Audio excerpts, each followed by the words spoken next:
Praise the lord. దేవుని నామానికి మహిమ కలుగును గాక. మీ అందరికి వందనాలు తెలియజేసుకున్నాను. ఈ దినము నా దేవుని వాక్యాన్ని ధ్యానిద్దాం. సామెతల గ్రంథం 15వ అధ్యాయం 1వ వచనం చదివి ధ్యానిద్దాం. మృదువైన మాట క్రోధమును చల్లార్చును, నొప్పించు మాట కోపమును రేపును. Praise the Lord. హల్లెలూయా.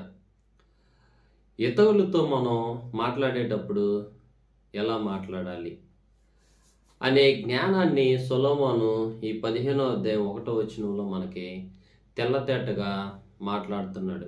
అయితే ఒక వ్యక్తితో ఎలా మాట్లాడాలి అంటే ప్రేమగా మాట్లాడాలి. అంటే కోపంలో ఉన్న వ్యక్తితో ఎలా మాట్లాడాలి? ప్రేమగా మాట్లాడాలి, సానుభూతిగా మాట్లాడాలి. అయితే ఇక్కడ క్రోధము చల్లార్చేది శాంతిగా, సమాధానముగా, నెమ్మదిగా మాట్లాడే మాటలు క్రోధాన్ని, కోపాన్ని, ఆవేశాన్ని తగ్గిస్తుందన్నమాట. అయితే ఇక్కడ నొప్పించు మాట కోపమును పుట్టిస్తుంది. ఎదుటి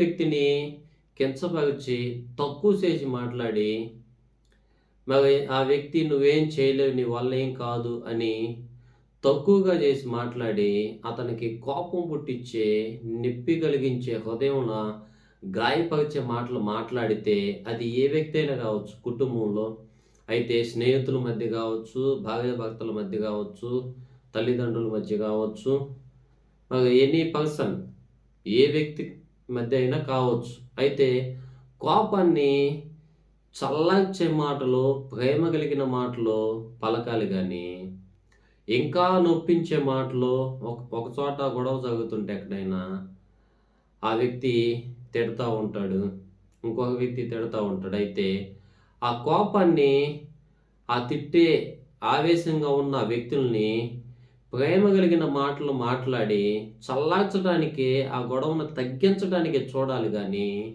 మరలా వాళ్ళని నెప్పించే మాటలు ఇచ్చేసేవని ఏదేదో చెప్పేసి ఇంకా ఎక్కువగా చేయటం అలా చేయకూడదు.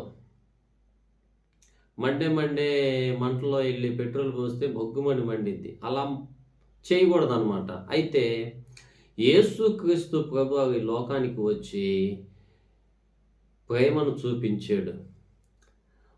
కోపపడలేదు కానీ ఆయన దగ్గర ఉన్న ప్రేమని వెదజల్లాడు.